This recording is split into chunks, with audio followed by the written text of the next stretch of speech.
When did they figure out cocaine? Who was the first to figure out cocaine? A brave person. A brave person that knew a little bit about science. Because it ain't like weed where you can just pull it off and put fire to it. Cocaine and alcohol takes someone so dedicated to getting fucked up that they become good at science.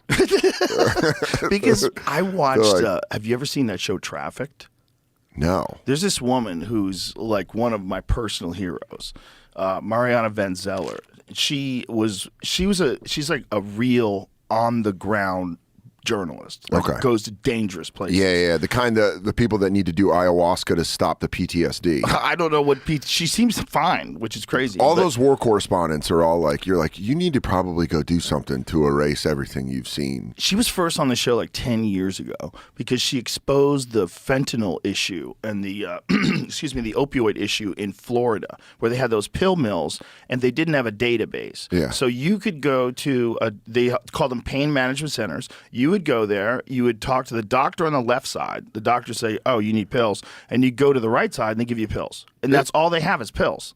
And then people would go to multiple ones, stockpile, get a big bag of them, go to different doctors. You can go many doctors. Yeah. Oh, yeah. They call that, what do they call it? Doctor shopping, or like going around and like, there's a word for it where they go doctor to doctor. Yeah.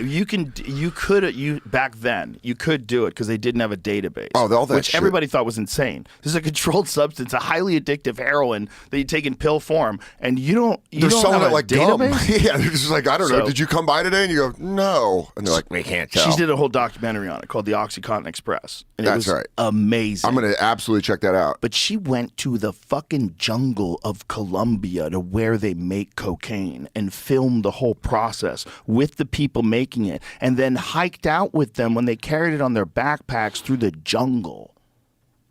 Who does she talk to? To set that up. To also feel comfortable. You're like, at any moment, I'm in the jungle in Colombia. I'm fucking dead. Not only and that, I just got my little recorder, and I go, so do you like cocaine? And they're like, what? You're going to expose to your enemies roughly where this is. Yeah. Yeah. Roughly. You're going to give away some information that can be used against you. I'll find those guys who are on that video. Yeah. I don't need, they have a mask on. I know who that is. That's Pedro. I know Pedro. Like, if you had a fucking mask on and you were talking, I was like, hey guys. Like, that's Dan Soder. You'd have to do it. Did you guys like Macho Man? You'd have to do it in all Cat Williams. Like, while you're working on cocaine. I ain't giving away this cocaine. Ain't no one touching it, pimpin'. Just the entire time you work in the coke factory. That's great. Different voices, Williams. or just I change my voices so no one knows who I am. I'm like, I'm telling you, this cocaine is unbelievable. And they're like, Dangerfield's back doing coke. What a really dumb way to handle a problem. Is what? Like, here's the problem. Some people think you shouldn't do cocaine. Yeah. So we're going to lock everybody up who sells it. So the only people that are going to sell it are the people that can get away with selling it in Mexico. Yeah. And those people are going to be a super billionaire, powerful cartel. Like an army. An industry, an army, a well-funded army. Yeah. And they can walk here. Yeah. And that's because you don't want people over here to sell coke, even though people want to buy coke. Yeah, let it rip. I kind of feel like that's the only real answer. Don't do it. Don't do it. But if it was sold in America, it would be actual coke. Well, is it that hard to sell pure coke? I bet it would. I bet it would make a lot of people's lives better and a lot of people's lives worse. Like a lot of people's lives worse, for sure. It would go like this. Look, Weep, Richard Pryor got just regular coke and it ruined him.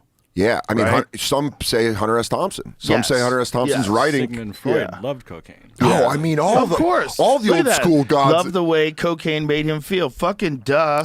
Also, and he's into psychology. Yeah. I bet there were some Freud talks that you're like, dude, I don't want to do this, and he's like, no, think about it. You want to fuck your mom, and he goes, dude, Simon, we're on a lot of blow right now. It's like 80s coke movies where they were writing and making it when they were doing coke. There's some of those movies like, what are you saying? Probably not. Maybe, but Electric 2, Electric Boogaloo, Breaking 2, Electric Boogaloo. I watched that in my hotel room the other thing, and I was like, this was written on cocaine. Because every scene just goes like, and then they're here, and then they're here, and then they're here, and everything's all right. My number one speculation is Showgirls. Yeah, Showgirls was written with a half erect penis. That was that movie was written by a guy that's like, and then boobs come out.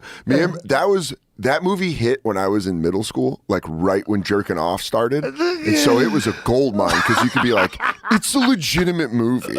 It wasn't porn, right? But she's topless. Oh, dude, the sex scene in the pool is the dumbest shit. Where she goes like, she starts flopping around. She looks possessed. It doesn't make any sense that anybody would be like.